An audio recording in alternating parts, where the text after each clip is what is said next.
Hello, and welcome to another episode of 60 Minutes with. I am your host, Crystal Petrie. Wherever you are, whatever you are doing, make sure you subscribe to my channel right now. On this week's episode, I'm so excited because we are going to learn about small businesses. So, you are going to learn how to make your small business successful and succeed and stand out in a sea of other small businesses. And here to help us do all of those things and to educate us on all of those things, we have Katie Helms. Welcome to the podcast, Katie. Thank you, Crystal. It's good to be here. As you can see, I'm super excited to have you on my podcast, Katie. I'm so excited. So, where in the world are you today? I am in Kingston, New York. That's in the Hudson Valley, the mountains north of New York City. Excellent. So I just want to let you know and let my audience know that you are my first East Coast guest. My first. Well, hopefully one first of many. Yes, first of many. Thank you so much for that. So, you work in the small business space, and please, for everyone that's listening and watching, stay tuned because Katie's going to give us some information if you want to contact her, if you want her to coach you on growing your small business. She's going to give you her contact information a little bit later on in the podcast. So, make sure you stay tuned for that information. So, my first question for you, Katie, is explain to me what you do in the small business space. Well, so I personally provide support specifically for service providers that are in a pivot so that they can solidify their offers and clarify their assets and do what I call build momentum without misery. So a pivot could look like moving out of corporate into self employment or out of academia and into the online space or away from one type of business model and into a different type of business model.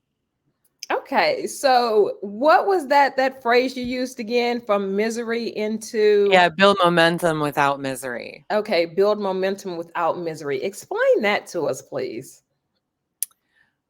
Well, so we get into the habit of thinking that we have to be this giant air quotes productive and that certain things look like productivity and other things don't. So what can happen is that we start to build this idea in our mind around what it means to be visible or to post on social media, and the cascade of to-dos that come from that can freeze us sometimes, and we just do nothing instead of doing one little bit.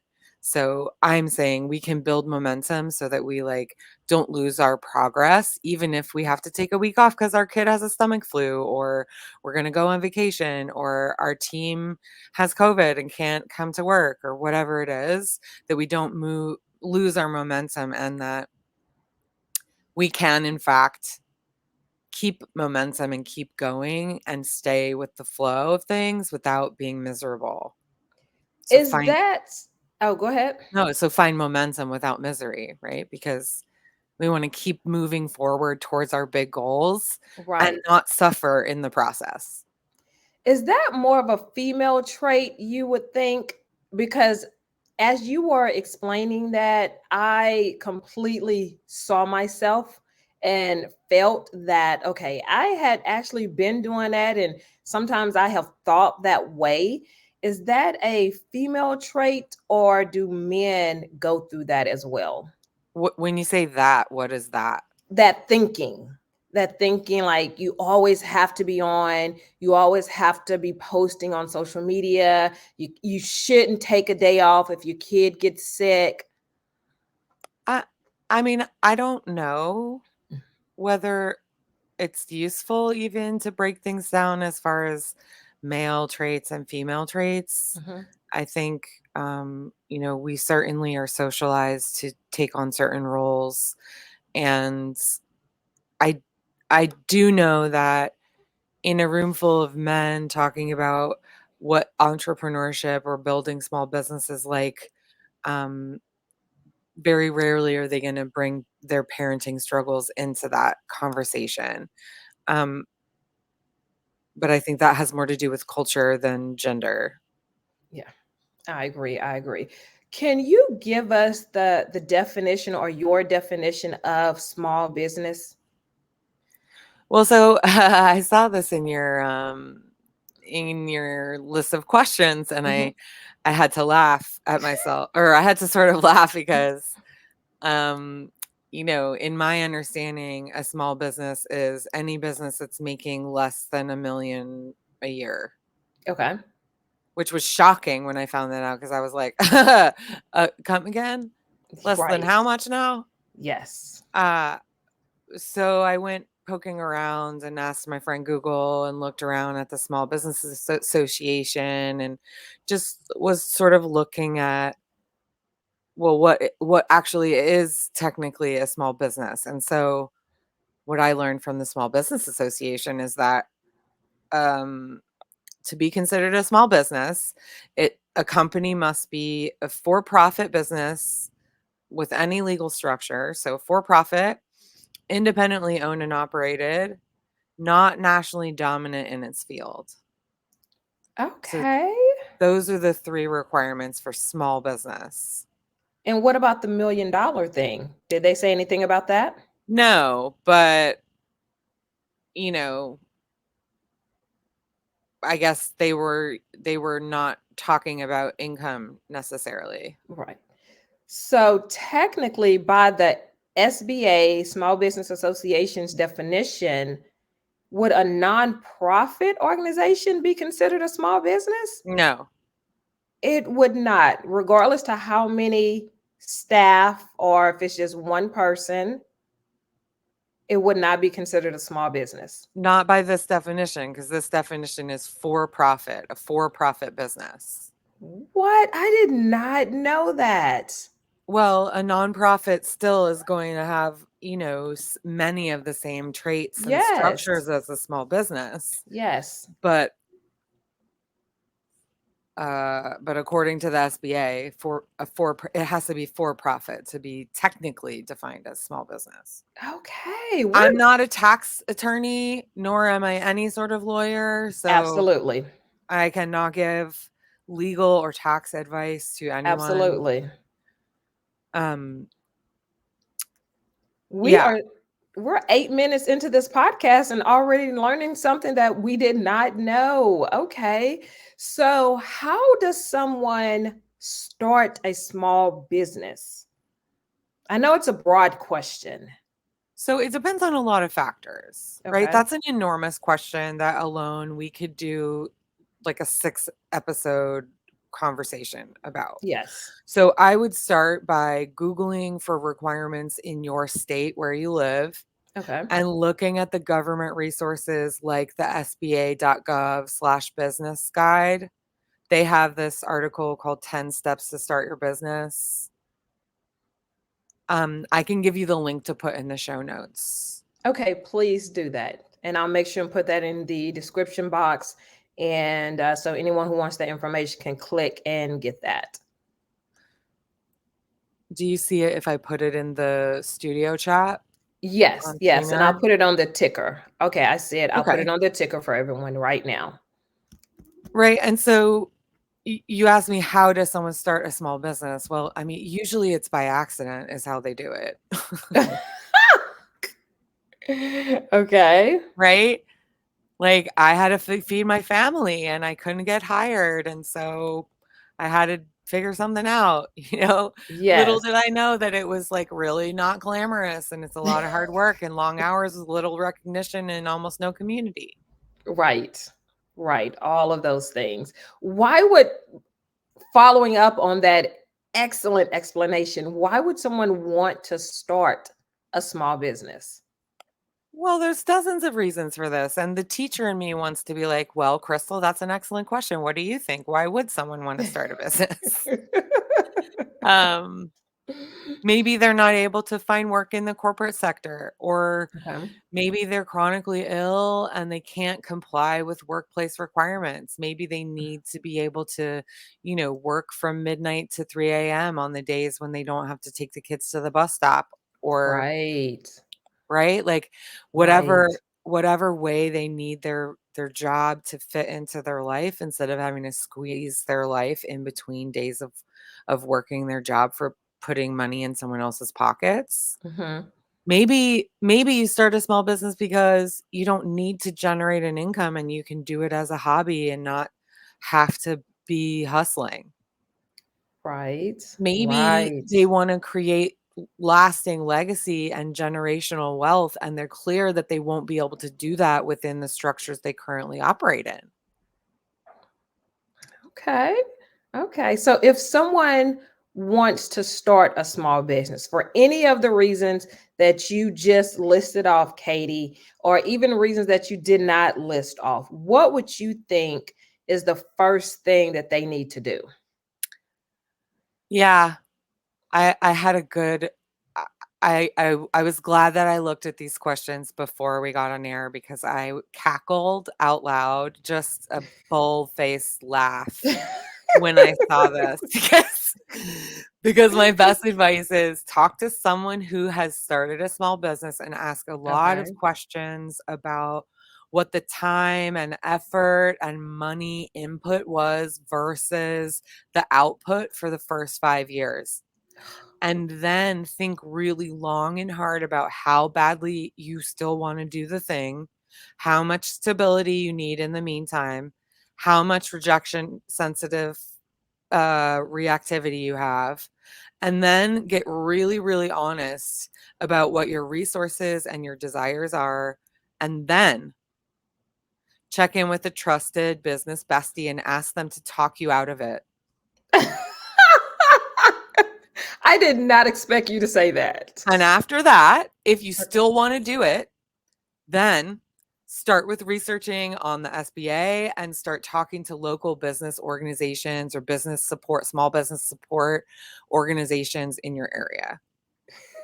Oh my God. I did not expect you to say that. But that's an excellent segue into my next point. So if someone needs a business bestie to perhaps talk them out of starting a small business, but then they decide, hey, I still want to do it.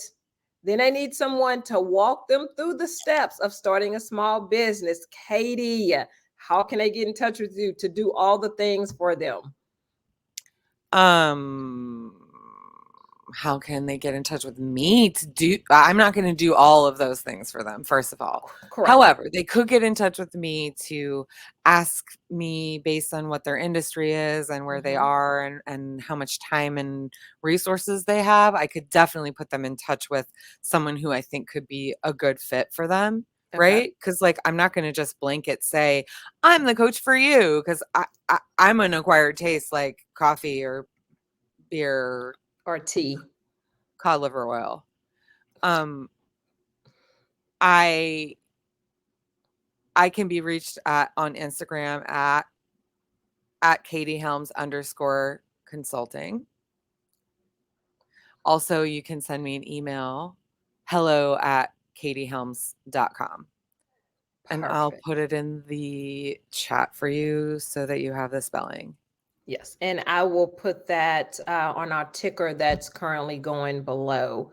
Now, as you are typing that information and sending that over to me, Katie, if someone decides, okay, I want to start a small business, I want to do this, I want to leave a lasting legacy for my family, for my children, my grandchildren, whatever the case is, what is the first thing you think they should invest their money in?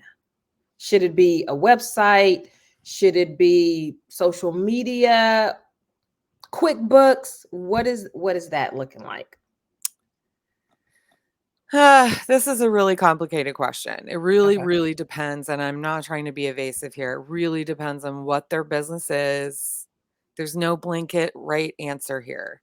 Okay. There's way too many factors and too many variables to give what I would feel would be a satisfactory answer to your question. However, they need to invest in some equipment that will allow them to be equipment and tools that will allow them to be consistent in how they show up, right? Okay. Right? Get a laptop or a camera or some way to show up so that your image is clear. Maybe you need a ring light with a phone mount, Okay. right? Or at least a desk that'll let you sit by the window so that you have the natural light on one side when you're recording. Okay. If you're going to do video, right? If Mhm. if it's only audio, you need to have a good microphone, Right. right? Um, a lot of neurodivergent clients may request that you have a microphone now. People are sort of starting to self-advocate more. That's actually why I now wear a headset with a microphone, because I had clients who were having, they were having a hard time understanding me with just my laptop mic. So I got Okay. a better mic. Okay. But, you know, then the other thing I would say would be a scheduler, it's some sort of scheduling tool that lets people book a time to speak to you. That Mm-hmm. can be invaluable, because then you don't have to be going back and forth to book a time with someone. Yes. Yeah, Yes. and I think, yeah, our website's great. Yes. Is it good to have social media presence so that people can binge your content and consume at their own pace anything that is out there to be watched or read about you, so that they can get to know, like, and trust you. But people also hide behind and use the website as a procrastination tool. And it's better, in my opinion, to get yourself out there and Okay. start making some sales so that you can get referrals and testimonials and word of mouth. Because we could spend 5 years making our website look perfect and leave hundreds of thousands of dollars on the table. I mean, you might as well light your money on fire. Yeah. I am loving you in this interview, Katie. And for everyone who's just tuning in, who's just joining us, I have Katie Helms today. She is talking about and educating us on small businesses, small businesses. What is a product-based business, Katie? Well, a business that sells a product, like an object or a consumable or something tangible. Okay. Even I would consider, a lot of service providers, a service-based businesses where the business is selling a service, like an in-person class or an experience or some done-for-you deliverables. But then there's often this overlap where you've got service-based businesses that have an evergreen course or something that you can download and watch at your own on Right. your own time frame. And so that's a product that you're buying from a service provider. Yes. I never thought about it like that, but you're correct. But really, that product that you're buying is what we call, the top of funnel. It's like the entryway into to bringing people into your world, so that then you can sell them into your coaching program or your one-on-one or whatever it is. Mhm. Speaking of coach, I have two questions regarding that. Number one, Katie, what is a small business coach? My second question is, why would someone need a small business coach? Oh, yeah. So what is a coach can look a lot of different ways, right? Okay. And so this is where I think that your word of mouth referrals and your trusted advisor's input is really important, because if someone tells me, "Hey, like, I worked with this copywriter and they really made such a difference in how my emails got opened and responded to. I really recommend you talking to them and working with them." Even if I wasn't considering hiring someone to write my emails, I still might meet with that person so I can understand, well, what's the investment look like? How much do I need to save up in order Right. to be ready to work with you? Right. Um, But I think, a lot of small businesses maybe don't need a coach, or they need one at certain times or phases in their business journey.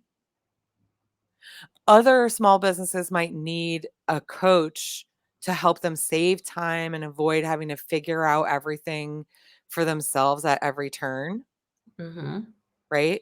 Yes. Some business owners, especially if they don't have a team or a partner who is like interested in like talking through some decision making things, they Mm-hmm. actually need support around decision making, or support in the sense of having a community of peers so that they can have connection and not feel so isolated or frustrated with Right. the constant breakdowns, slowdowns, road bumps, all of the stuff that comes with, as you very well know, comes with being a small business owner. Absolutely. Absolutely. Absolutely. What is the average time that a small business stays open?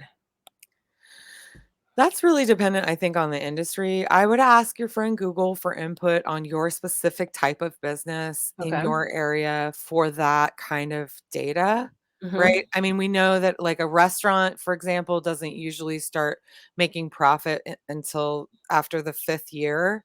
And Mm-hmm. they usually, it's hard to stay open that those first 5 years. Yes. Yes. Absolutely. Um, Absolutely. as far as other online small businesses, I don't know. I think that the change with the pandemic and the huge influx of people doing work from home and working online, and uh, any data I had in my mind about that is not Mm-hmm. relevant anymore because life just doesn't look the same. Work doesn't look the same. Mm-hmm. Doing business online doesn't look the same as it did 5 years ago.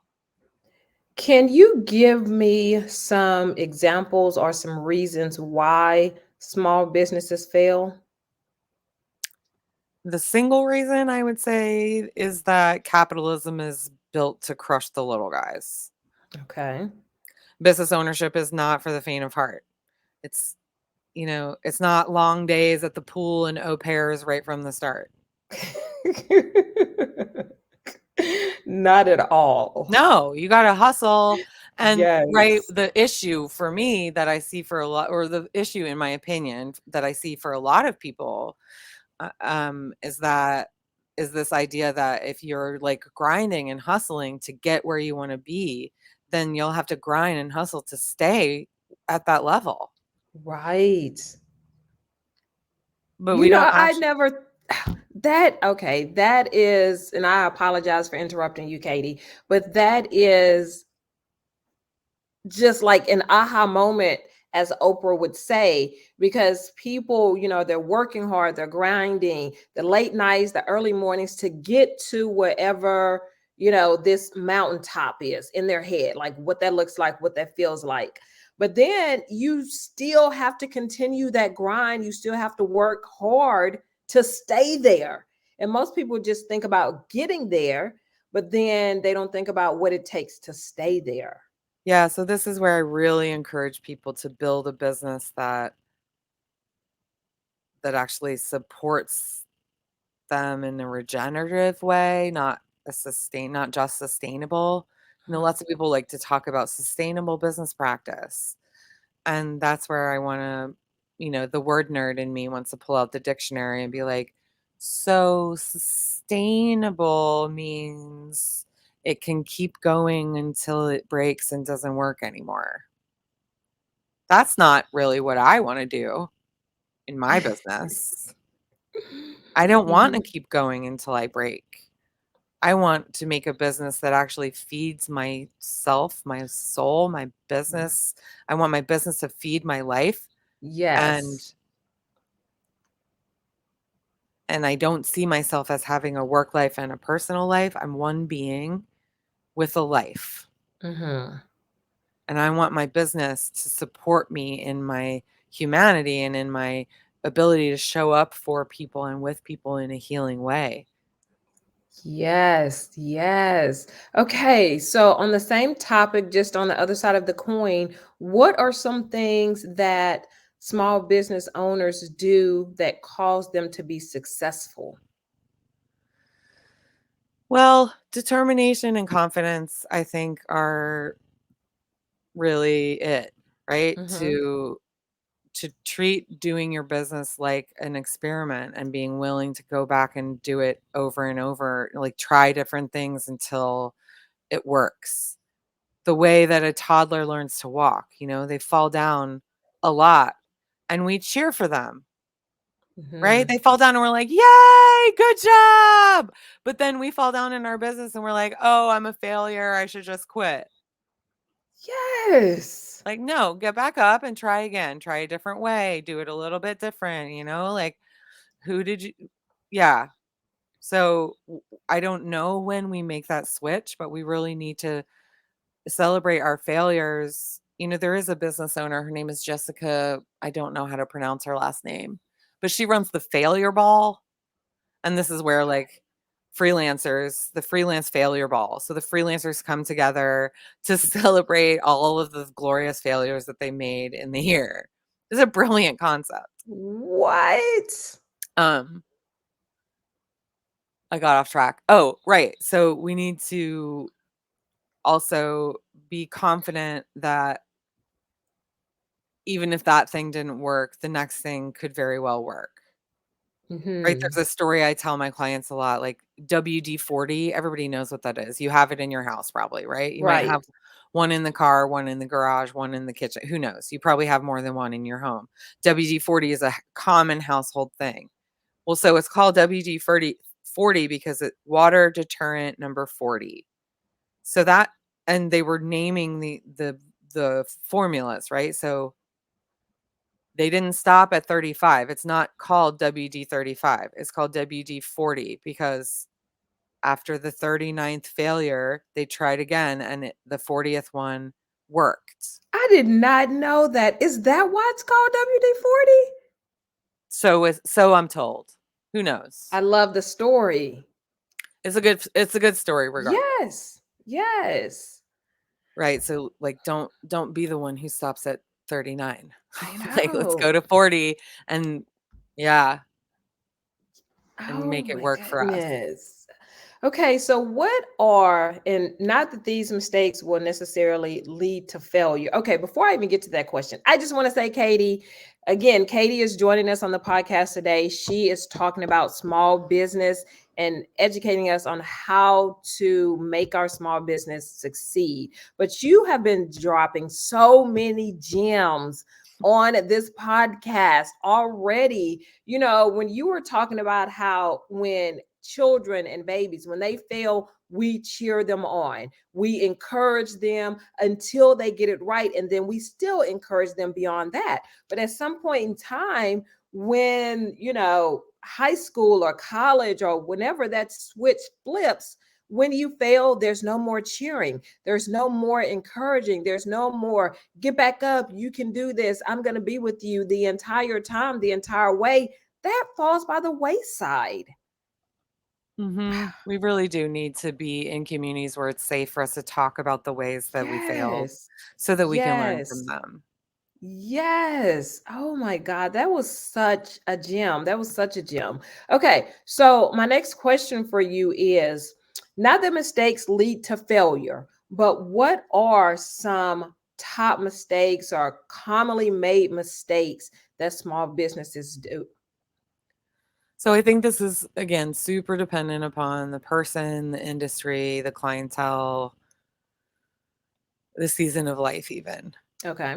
And I would say overall, the top mistakes that small business owners make is not knowing their numbers, not hiring or firing soon enough, Okay. not being visible enough, and recreating the toxic structures that they left in the first place.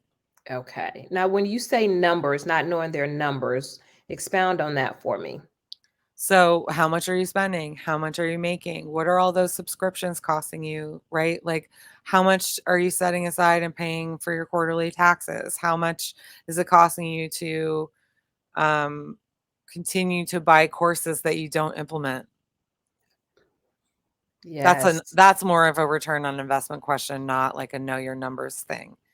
But, if there's anything that I have learned from working with Nicole Barham, who does the 5-minute bookkeeper, if you Mhm. have not spoken to her, Crystal, I highly recommend you reach out to her because she's brilliant. I need to And speak to her. yeah, the 5-minute bookkeeper has been amazing. And it really helps to know what's coming in and what's going out. And, a lot of business, well, I'll say also, a lot of business owners don't pay themselves in the beginning, and that's a Mhm. mistake because you end up resentful, burnt out, unresourced. Okay. Most small businesses might think they can afford to pay themselves. Like they whatever little money that they make, they need to invest that back into the business. I understand, Yeah. but is that like it's problematic. Okay. I understand why. I mean, like I did it too. Mhm. Um, but like, how are we supposed to continue on that way? That's a good question. It's a good question. Yeah. So Some of us don't have the definitely. luxury of not paying ourselves. Do you know what I mean? Like, Right, right, right. So definitely that needs to be part of like your business, figuring out how you can pay yourself so that you don't become resentful, so that you don't have the burnout, so that you don't just throw your hands up in exasperation. yeah, so I have it set up so that every deposit made into my business banking gets split into a couple different reserves or envelopes, and one Okay. of those is a paycheck stash. So, right, I have an operating expenses, I have a taxes, I have a paycheck stash, I have like a misc, right? Okay. So a certain amount of it stays in the main Account. balance, but the Hmm. rest of it gets distributed between all of those folders. That's a great idea. Yeah, um, a lot of banks will allow you to do that now.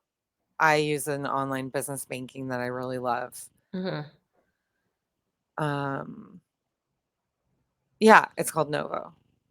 Okay. That is a great idea. So separate everything like from one main account into other kind of micro accounts. Yeah, I think where I first learned that was from Amber Duggar, who teaches like you need a budget with some um, changes, additions. Okay. Okay. What do small business owners get right? What are some of the things or some of the more common things that small business owners get right within their business? Some small businesses are doing a really good job with building like sustainable um, and loving even company culture, humanity Hmm. honoring company culture. Yes. So treating their team with humanity, paying fairly, these kinds of things um, that we don't see as often in big corporations. And I Right. think, another thing that small businesses are really getting right is the customer relationship.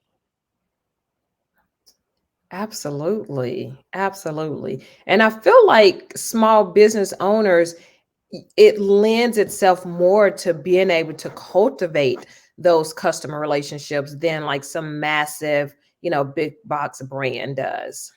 Yeah, differently, right? Because there is certainly something to brand loyalty and the comfort of knowing that no matter where you go, anywhere in the world, you can walk into McDonald's or Starbucks and get the thing you want exactly how you want it. Hmm. Absolutely. There Absolutely. is a certain comfort in that. But, also many of us haven't really seen ourselves represented by those big brands and so would shy away from them on Hmm. principle. Yes. Yes. Yes. When should small businesses think about hiring help, getting help? Probably sooner than they realize, and definitely sooner than it feels financially comfortable, Okay. right? I mean, I don't know if you saw the post that I made on social media the other day, but my post was, it was kind of flippant, but I meant it. Like, every year that you don't hire me for $22,000 a year to support you, you're leaving $200,000 or more on the table. Wow, that was very bold and brash and in your face. But I mean it. You're leaving money, massive amounts of money on the table by not hiring good support. Right? And I Okay. mean, it's hard to find the right fit and the right Mm-hmm. person, and it's hard to trust and blah, blah, blah. I get it. Yes. And it's important to learn to delegate. And a lot of times people hire and they're not good at making clear requests, and they're not good at delegation or letting go of the things. And so then they don't get their needs met, and they fire the person because the person wasn't doing what they needed them to do. But you wasn't allowing them to do what they needed to do. Happens so often. And then on the other side, right, I think, like I said, I think people often are loath to fire because then you have to train someone all over again, or like you want to give someone the benefit of the doubt, or, I think people really need to trust themselves and their ability to assess whether something's working. Because if Mm-hmm. it's not working for you, the CEO, it's probably not working for your team member. Right, right. And I think a lot of CEOs end up accidentally being managers because they start these businesses and then they hire, and then they hire some more, and then they hire some more help, and all of a sudden they have this team of 3 or 4 people, and they're spending more time managing the people than they are in their zone of genius. Mm-hmm. Mm-hmm. Absolutely. Oh my goodness. You're doing so great, Katie. You're doing so great. Okay. So my next question is because not all small businesses, but I would say most small businesses, they start out of their home. Like they have an office space in their home, or they turn an extra bedroom into their office. When should they look at leaving the comfort of their home for their office space and venturing out and getting an office space outside of their house? I liked this question because I had just helped someone that I met at a conference, a retreat for business owners over the weekend in New Orleans. I had just helped her find co-working spaces in her area in Metairie. So I loved that you asked me this, because it, first of all, totally depends on the person, the Mhm, industry, and the clientele. But if there's not enough time to focus without interruption, or you're even distracted by chores and household tasks to the point of avoiding the hard business tasks by doing dishes or folding laundry, mhm, if you're mhm. struggling to take yourself seriously, or you need the social accountability of seeing others to get motivated, or even like put on your outfit and like fix your hair and put your lipstick and your lashes on, you know, Yes. I had a teacher once who used to say, um, like, dress for the job that you want. Like, don't Mhm. go to your acupuncture clinic to do treatments if you're dressed as Home Depot David. Like, go in as acupuncturist David, right? And so I think about that a lot. Like, well, like, can I actually roll up to my computer and do what I need to do as Home Depot David, or Yeah. do I need to change my outfit? That's so funny. Yes. Right? I find Right. often wives who are trying to run small businesses from home, if their husbands work from home, the wives are playing small and like not taking up the space they need, not talking on the phone loud enough, not doing the thing, like trying not to interrupt their hubby's situation. And in that Mhm, kind of case, I would say, friends, first of all, soundproofing is possible in your mhm. home space. Secondly, co-working space is totally affordable. There's lots of different, if you just Google co-working and your city, you can find spaces where you can pay a reasonable about amount of money to have access to a space where there's Wi-Fi and coffee and like conference rooms and couches and desks and some other people you might end up networking with. That's such a great idea. I didn't even know that existed. It definitely So exists. Google co-working space, your city, and then it'll pop up where I'm assuming you like share the space with other people and other companies. Yeah. So then nobody's nobody's shouldering the whole cost of the brick and mortar space. Okay. It can be a Yes. great option, especially if you're needing some time to focus and not get distracted by normal everyday life. Yes, yes, yes. Okay, so this is something that you taught me, the 9-word email. So educate everyone else about the 9-word email. Yeah, so this is not a concept that I made up. It's a concept that's quite useful though when you want to urge someone to take some action, right? It's exactly that. It's a 9-word message. It's a question that you write to your email list based on your relationship with the people that are on your list. It was developed by a real estate person named Dean Jackson, Mhm. and it was developed for re-engagement campaigns, right? So often you can use it to urge clients to reach out to you, or you just like ask them if they're still interested. Like this: "Hey, Crystal, are you still interested in learning about my retreats? Warmly, Katie." Right? And no response is a response. Mhm. But if you are still interested and you just have been distracted by your kids and the stoplight turned red and then right, like whatever the thing is that, or maybe it turned green, so you started driving, whatever. Right? You're showing a kindness by being like, "Hey, like, did you still want to have more info about this?" Right, right. Right? Because it used to be, the statistics used to be like people needed 7 touch points before they really decided whether or not they felt comfortable going further with you. But Mhm. now it's more like 17. Wow. That's so much. I It's a thought lot. 7 was a lot, but 17 is a lot. Well, and that's why I said, at the beginning about the resilience and the rejection sensitivity, because if you're going to get your feelings hurt every time someone tells you no, it's going to be really hard to keep showing up and keep getting hurt, told no. Right, right. Okay, Katie, we have about 15, 60 more minutes of our interview. If people want to get in touch with you and ask you questions and help and get you to help them with their small business, how can they reach out to you? Well, I do have a program, a membership for people who are in a pivot, who are making some sort of change in their business. Mhm. So I will happily share the link with you for how to get more information about that. People Okay. can find me on Instagram at Katie Helms _consulting, or send me an email at hello@katiehelms.com. But Okay. my membership is called Flow Alignment, and it's really quite exciting. I think people are really starting to see some good progress for themselves, and they really are, like I said, finding momentum without misery. So I'm in the process of redesigning this page, and I'm going to share it as it is because I'm going to take my own advice and not wait to share it until it's perfect.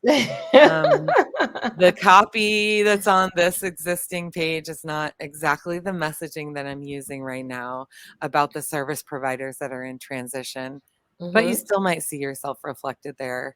You can absolutely find a button there to book a free consult with me. I offer a free 20-minute consult for business owners. It would be my pleasure to talk with you and put you in touch with someone who is the right fit if it's not me.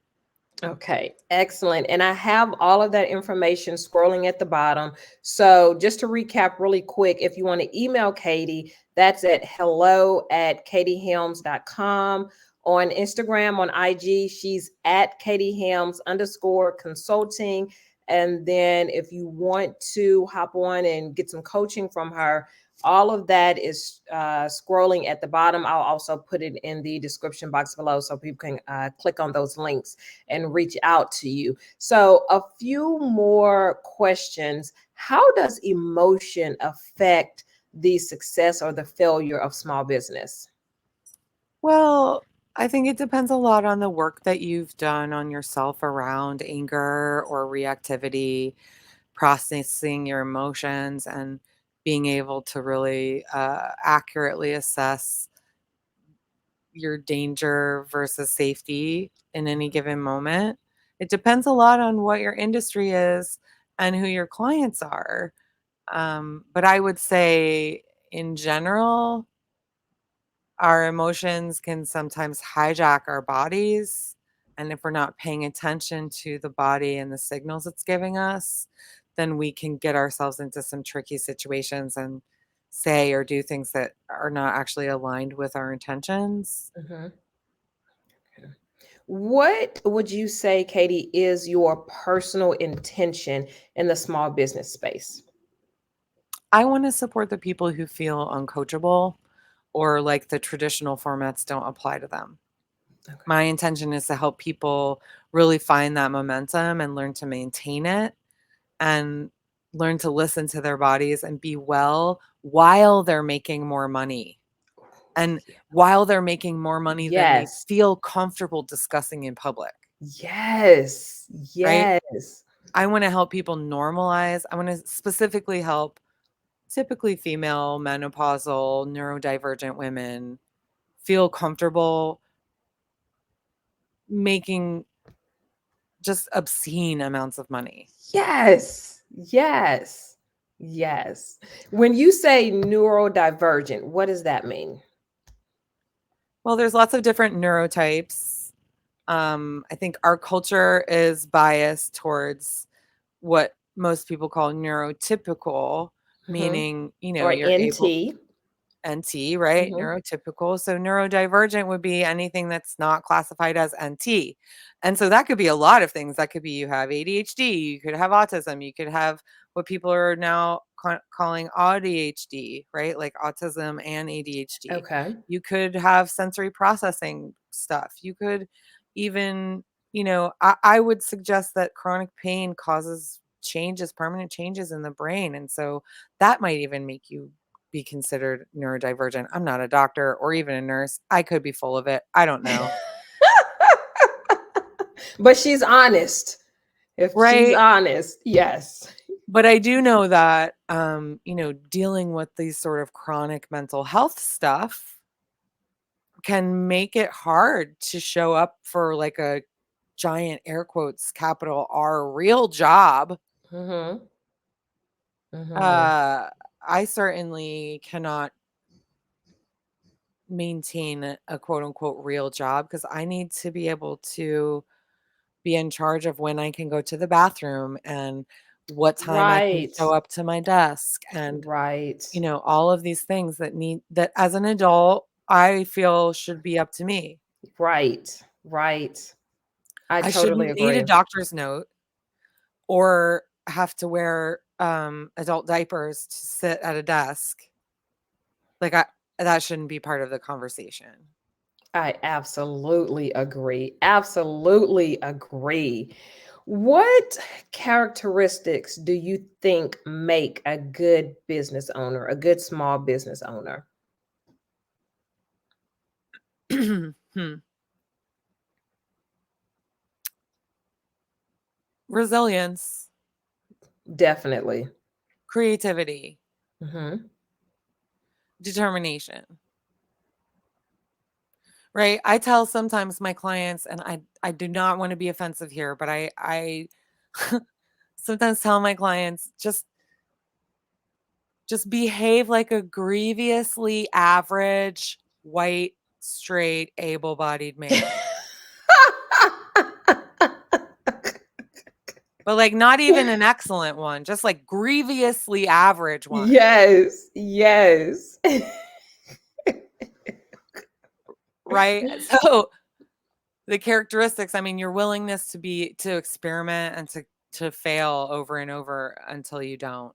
Mhm. And then maybe fail some more after that because that's how you make progress, Yes, is to yes. keep failing quicker, fail faster and Mhm. forward, right? Yes, yes. What would you say are like some tricks, trades? I hate to use that terminology, but what would you say are some tricks or trades that small business owners need to implement to help with the success of their business? Yeah, I mean, they need to hire help, right? If you can't look at your numbers, hire a bookkeeper. If Okay. you are feeling lonely and you're like having a hard time, find a way that you can have a community of peers, right? A community of peers can go a long way in helping to normalize things that others don't understand, right? I think our culture often holds workaholism as a badge of honor, and it's not, right? So, a trick of the trade is rest and hydration are just as important as replying to your emails in a timely manner. Mm-hmm. Mm-hmm. And you're not going to actually find creative solutions or strategies when you're desperate or ungrounded. Yes. Yes. Okay. Okay. Do you feel like customers are harder on small businesses than they are on the big box brands? I think customers are hard on retail and service providers no matter what the industry or the brands. Okay. Um, I think it hits the small businesses harder because the corporation can just sort of like absorb the cost of dealing with Right. Karen and her problems. But the small business can't as easily absorb the cost of rubbing up against someone the wrong way, Hmm. right? So What? I don't know that it's harder. It's just um, you don't see the effect as much. Yes, that's exactly what it is. That's it. And a lot of times, like with the big box brands, the owners or the CEOs, they don't even know about, the bad customer service or the person that's upset. They don't even know about that. It never even makes it to them. No, of course not. And that's the other thing. It's like the small business owner is so close to all of that interaction that it's really, really hard and painful sometimes, Hmm. right? Because if it's a personal brand, then they're like attacking you as a person when they're saying they had a bad experience. I don't Yes. actually think they are, but it's how it feels. It Yeah. feels like they're attacking Yeah. you. Right, right. Instead of they're attacking the service or they're attacking the product. Right. Right. Right. Um, So, I mean, I have all these resources that I make for my clients mhm. as things come up. Like, here's how to ask good questions on your questionnaire. Here's how to, you know, delegate tasks effectively. Here, all these things. And if someone's got a complaint about that resource, I can just like make some small tweaks and re-provide it. But if they take if they go and blow up about it, then that feels really personal because I put my time and sweat and tears into it. Mhm. Mhm. Now, throughout this podcast, you have spoken about, one of the important things that small business owners need to do is hire help. If you don't understand the numbers, hire a bookkeeper, hire a coach, or hire help to help you in the business. What about software or programs? What software and programs should small business owners purchase? Well, feel a little bit like a broken record because this is super dependent on the industry, your personality type, your client base, your tech Okay. comfort, Mhm. accessibility for your clients. But, keeping in mind that every business is unique, Right. I would be irresponsible to recommend a tech stack without more information. Okay. And this is where I think it does really matter to hire someone like Karonda Adair or someone who can really help you figure out what the best tech stack is for you and your business, given all of the details. Now, could you come to me and, buy a one-on-one coaching session with me and get some basic tools set up to get your business going? Absolutely. Will they be the tools you're gonna use forever and ever until the end of your business? Probably not. Okay. But I think that we can get, again, really stuck in setting things up on the back end and making sure everything is perfect. before we actually get out there and start selling it. Because what's true is once you start to sell it and deliver it, it's going to be a little different than what you thought in your mind. So, right, like I have a client, for example, who spent a year building her circle, the platform, like building it so perfect for her clients. Okay. Clients never logged in, didn't use it. Like even her people who bought into the program new weren't Yes. using the circle. And she basically just spent a whole year trying to put that together and make it work and be beautiful. Wow. And nobody took advantage of it. Now, if she Wow. had tried to sell that program first, she would have realized that people weren't actually buying it. Okay. She felt like she couldn't sell it until the platform was ready, Mm-hmm. but she was wrong, right? She just needed to have it ready enough. One video, one set of meditations, Yes. right? And to let the people know, hey, this is an introductory offer. You get to be here as we're building the plane around you as we fly. Mm-hmm. And do you think she should have continued? Like if she would have done that, started at the beginning, offering them like the early buy-in and no one is buying in, should she have continued with that or saw that there was no need or no one wanted it and just stop right there? Yeah, because I think what actually was true was she didn't want to do it either. So she wasn't actually selling it, Oh, okay. right? She was more comfortable working on it on the back end. Then when it Okay. came to selling and delivering, she was like, I'm kind of over this actually. I don't even want to do this anymore. Wow. Wow. Wow. Wow. But that's what Okay. happens, you know? And that's where I'm like, look, put your info into a well-designed Google document and sell it Mm-hmm. off of that instead of spending 6 months building a website. And I mean, oh my gosh, Crystal, if I start to think about how much money I have spent on web design trying to sell something that wasn't selling, Mm-hmm. it makes me kind of sick to my stomach. Like Ah. tens of thousands of dollars I've spent. What? What? I'm not alone, You're right? not. You're It's not. an easy mistake to make, Yeah. Yeah. right? And so, yeah, hire help, but also hire help for the right thing. Yes. Right? The right thing at the right time. Yes. And Yes. well, let me go back there and say people are often like, "Oh, I don't know what the right thing is." And my advice is frequently there's usually many right things and only like one or two really wrong Mm-hmm. things. So as long as you don't do the wrong things, you're probably fine, Right. right? So what would Um, you say are some wrong things?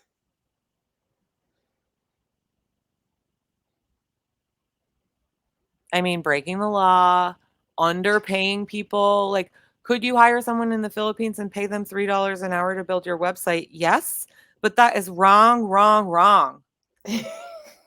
Okay. right? Yes. Even if minimum wage in Texas is $16 an hour, please do not hire a graphic designer for less than $20 to $30 an hour, Mm. Mm. right? Like, we need to pay artists. Yes. I think another wrong thing is asking any Black female business owner to work for you for free or barter. Absolutely not. You put your money in their hands or you don't work with them.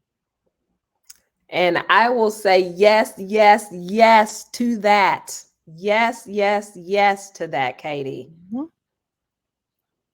Right? So Yes. you see what I'm saying? Like there's a few things that I'm Hmm. like, "Oh no, that's wrong." Yes. Yes. Oh my goodness. So who um what do you think should be the goal of small business owners? And obviously people will be like to make money, duh, but what should be the real authentic goal of a small business owner? This depends on who you are, what your business is, what your goals are, Mhm.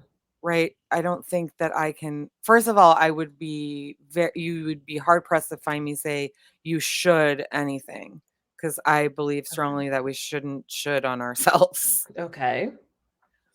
Um what does the goal need to be for a small business owner? Yes. Well, regenerative practice, Okay.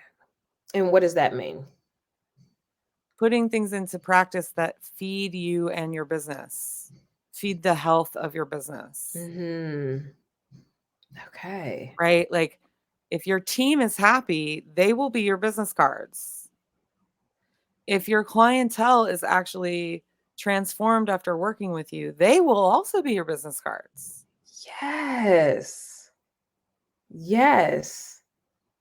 But if I'm working on the back end of someone's business and I don't find them to be an effective coach, I sure as heck am not going to recommend them for my friend's podcast or tell my friend, yeah, absolutely, you should work with her. She's going to help you change your life. Absolutely. But on the flip side, if I'm on the back end of someone's business and I'm like, you know what, this person really walks their talk. Like their team is well educated and well paid and all, like all the things that you would expect someone who was charging $15,000 for a weekend with them. And it really speaks to the power of the spoken word. It really speaks to that. Look, in this day and age of being able to pay for reviews, I really strongly value an emphatic word of mouth referral. In Yes. fact, all of my clients come from word of mouth referral. Really? Mhm. I have a social media presence and I send emails to my list. Yes. And some of those emails are the word of mouth, right? Someone will forward something or say, Hmm. hey, my friend sent me something. I think we should work together. Like, can I talk to you? Yes. Yes. And that's how I got you on this podcast. Yeah. Word of mouth. Thanks, Leah. Exactly. Yeah. No, thanks, Leah. And she just spoke so highly of you. And I know this is completely pivoting from, our discussion, but it's in alignment with word of mouth. She spoke so highly of you that I didn't even know you. And I wanted to get to know you. I wanted to be in your space. Thank you. That's very sweet. Yes. Yeah, that's interesting that you say that, Crystal, because the last podcast that I was on, the person Hmm. who was editing the podcast reached out and said, I need to work with you. Yeah. Yes. So that was fun, Yes. right? To get a podcast. Yes. The podcast hadn't even aired yet, and I had a discovery call from it. Right, right. Which speaks to you, which speaks to you. Absolutely. So oh my God, I don't want this podcast to end. And I don't say that a lot. I mean, all of my podcasts are amazing, but I don't want this podcast to end, Katie. Oh my God. I don't want it to end. Unfortunately, it has to. It has to. So, my final two questions. What if you could give one piece of advice to a small business owner or even someone who's thinking about starting a small business, what would that be? Um,